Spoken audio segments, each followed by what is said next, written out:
Hi everybody, it's Steve again. It's another beautiful day in South Dakota. The sun's shining, a little bit of a breeze, but it was 6 below zero this morning. We really had a cold night. So, as you can see behind me, these are my cattle. And we're going to talk about the beef industry today, but I did want to say thank you to the Alcester 4th graders. We had a wonderful time. I went in there for about an hour here last week, and we had a great time visiting. So I hope to be able to meet all of you. And with that, let's just talk about the beef industry a little bit. Now, everybody I'm sure knows what a cow is and all the different variants of cattle. And of course, there's a lot of breeds and species and all kinds of stuff involved with all the different kinds of cattle in the world. And it's kind of interesting if we talk about the whole world, you know, the whole planet. There's right now, at any one time, there's 1.5 billion cattle in the world. And that's a lot of cattle because that's like one head of cattle per 7 people. And that seems like an awful lot, but it's not quite like that because it takes a long time for cattle to get up to the weight that we need to use them for meat. With all the beef stuff that we have, you know that the dairy is involved too, and we get all the milk products, the cheese and the yogurt and everything else you make from dairy animals. And then we get beef, of course, and the young calves, if those are ever harvested for meat, that is called veal. And I'm sure most of you have heard about that before.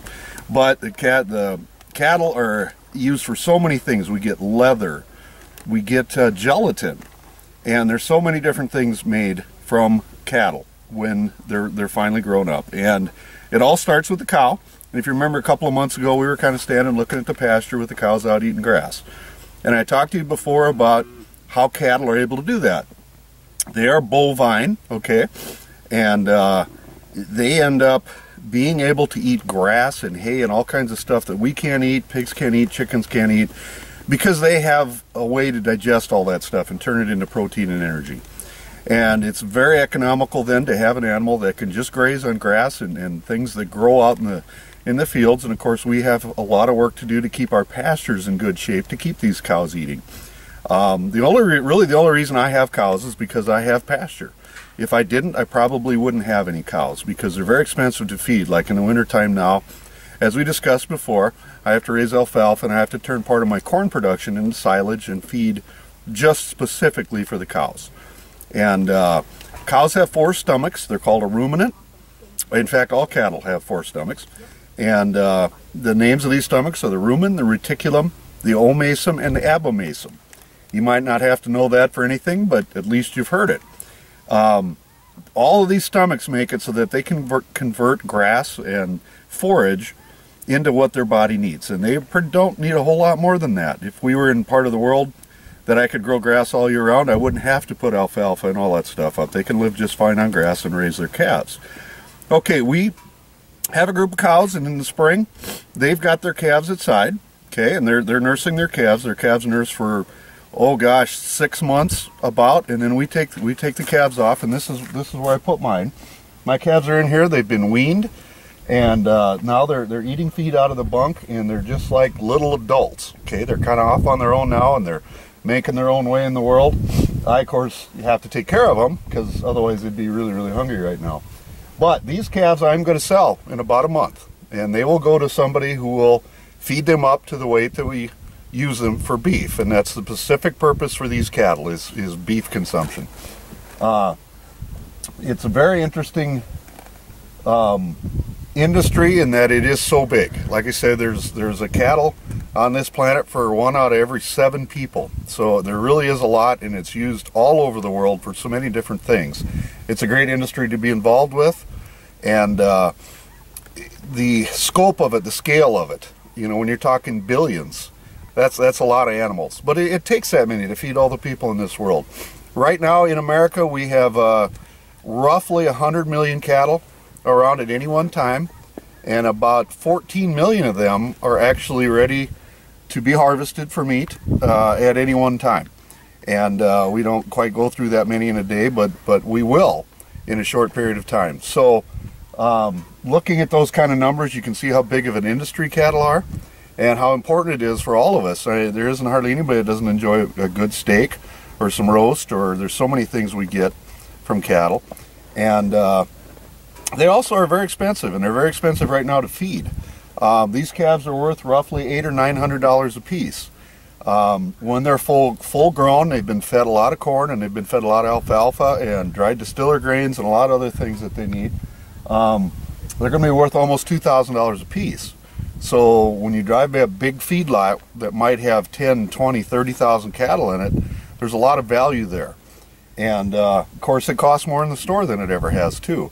Sometimes you're paying 14 some dollars a pound for a good steak. And if you go to restaurants, that's about what a steak is going to cost you. So it is a valuable commodity. It is important to agriculture that we maintain our cow herd. If you've ever driven out to the Black Hills or gone west, you know that a lot of this state is just nothing but pasture with cows on it. And that's kind of what started this state. They were fairly indigenous. Most of the breeds that you see around here have originated in Europe. And because they're very hardy, they can take the winters. They've got a good hair coat and they grow fast. That's the kind of cattle that we've populated in this part of the world. They don't have to live in really high heat all year round, and they don't have to eat sagebrush and stuff that when you get into the mountainous parts of the world and you get into the desert parts of the world, they're still cattle, but they're bred to be raised on different kinds of feed. And these cattle are meant for the corn soybean part of the world with a little alfalfa, and you can raise a pretty good calf. So with that, we're going to go and look at some feedstuffs and some of the things that I have to put together to make sure that I maintain my cow herd through the winter and get these calves off to a good start. Okay.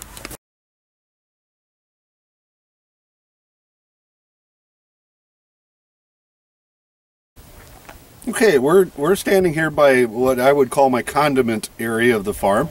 I have all kinds of feed put up for the cows and the calves. And I want to show you right here, this is alfalfa.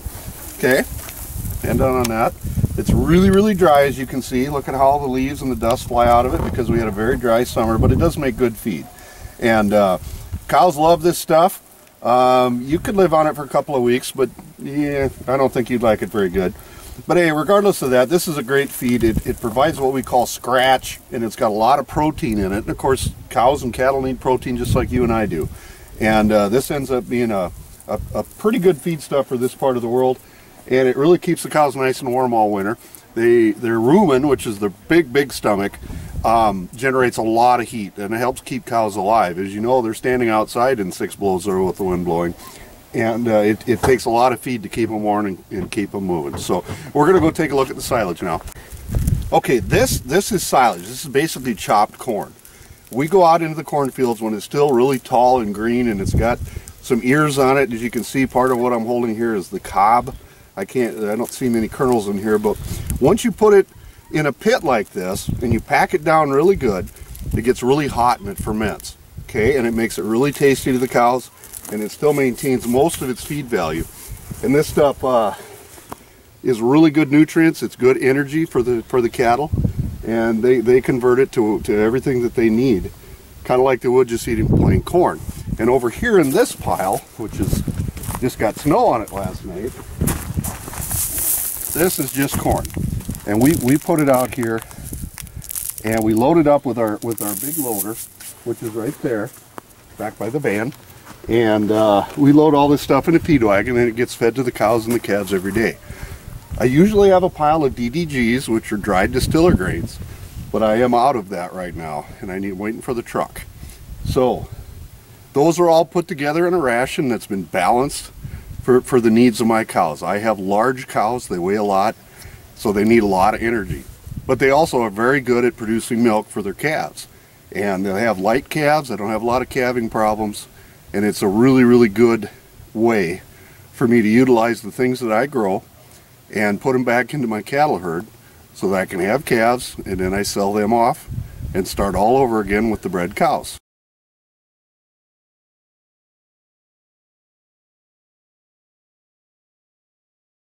Okay, with all of this information I just pitched at you, you know, I mentioned the beef as an industry. There's a lot of history involved with beef. I mean, all the Western movies, you know, there are always cowboys out there running cattle around, and it's been part of America for a very, very long time. And I wanted to pose this question to you guys this month. What do you guys think would the world be like without beef? What do you think we could replace it with? you guys have, just see if you have any ideas of without red meat, what in the world would we do in America and throughout the whole world to try to replace it. There's a lot of folks out there that don't think we should be domesticating animals. Beef goes back about as far as any animal domesticated that we know of, as far as animals and livestock that were kept for just to have meat. And it's kind of interesting to think about where would the world be if we didn't have all of these cattle that we're trying to take care of and produce a really good, safe product for all of you. So with that, I hope you have a good month. Actually 2 months. I won't be seeing you again until February. So have a Merry Christmas, and don't be on the naughty list. See ya.